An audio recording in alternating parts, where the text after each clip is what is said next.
जिले की सागर विधानसभा सीट का मुकाबला और भी रोचक होता जा रहा है, क्योंकि यहाँ जेठ बहु चुनाव मैदान में और हमारे साथ बात करने के लिए मौजूद है सागर से भाजपा प्रत्याशी शैलेंद्र जैन जी। भाई साहब, 9 दिन बचे हुए हैं चुनाव प्रचार के लिए, कितना जन समर्थन मिल रहा है? 9 दिन भी नहीं बचे सागर में प्रचार के लिए, और मध्य प्रदेश में प्रचार के लिए एक्चुअली में 7 दिन ही बचे हैं। अब 6.5 दिन बचे हैं। और जो आपने कहा ना कि जेठ बहू का चुनाव है, ये जेठ बहू का चुनाव नहीं है। ये पहली बार, तो मैं बता दूं कि ये भारतीय जनता पार्टी और कांग्रेस के बीच का चुनाव है। ठीक है, ये चुनाव है विकास और विनाश के बीच का। 60 वर्षों में कांग्रेस पार्टी ने इस शहर के प्रति, बुंदेलखंड के प्रति वही रवैया अपनाया जो अंग्रेज़ों ने बुंदेलखंड के साथ सौतेला व्यवहार किया था। तो अंग्रेज़ चले गए, अंग्रेजियत छोड़ गए, तो संस्कार वही रहे। तो बुंदेलखंड का कभी विकास नहीं होने दिया।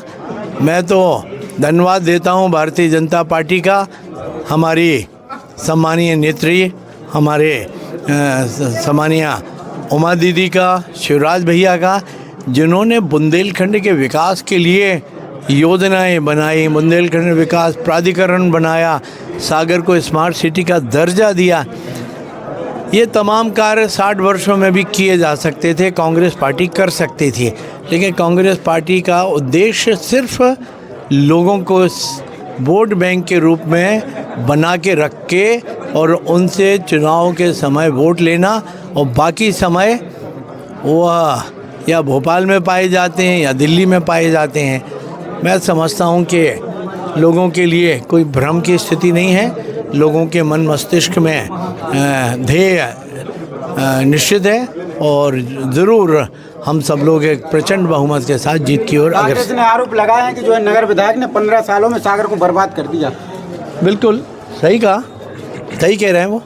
आप देखिए ना, अगर हमने सड़कें बनवाई हैं तो बर्बादी हुई है, पैसे की बर्बादी है ना उनके लिए, तो क्योंकि उनके लिए निर्माण जो है वो पैसे की बर्बादी है। उस पैसे का इस्तेमाल वो ऐशो आराम के लिए कर सकते थे, अपने निहित स्वार्थों के लिए कर सकते थे। उस पैसे का इस्तेमाल भारतीय जनता पार्टी ने मेरे माध्यम से नगर के विकास के लिए किया है। सड़कें बनवाई हैं, एलिवेटेड कॉरिडोर बनाए हैं, खेल के मैदान बनाए हैं, हर एक वार्ड में पार्क बनाए हैं। ये कल्पना कभी उनके जहन में भी थी? उनको था कि बेरोज़गार बहनों भाइयों के लिए इंक्यूबेशन सेंटर बना दें ताकि उनको रोज़गार के कुछ साधन मिल जाएं?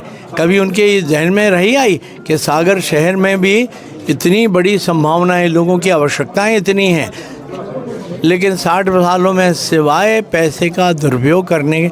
अब उनकी निगाह में अगर ये विनाश है तो ये विनाश हमें पसंद है, और यही करते रहेंगे। हम सागर का चहुमुखी विकास करने की दिशा में अग्रसर हैं। बहुत कुछ विकास हमने कर लिया है, प्रमुख मार्ग हमने कंप्लीट किए हैं, प्रमुख कार्य पूर्ण किए हैं। अब वार्डों के अंदर के कार्य शेष हैं। आगामी 5 वर्षों में वो तमाम काम हम करेंगे। लेकिन मैं उनकी समझ को निश्चित रूप से बहुत शर्म आती है मेरे को कि विकास के कार्यों को अगर वो विनाश मानते हैं, तो मैं समझता हूं कि परमपिता परमेश्वर उनको सद्बुद्धि दे। सागर की जनता को जो है इस बार विधायक मिलेगा कि मंत्री? सागर की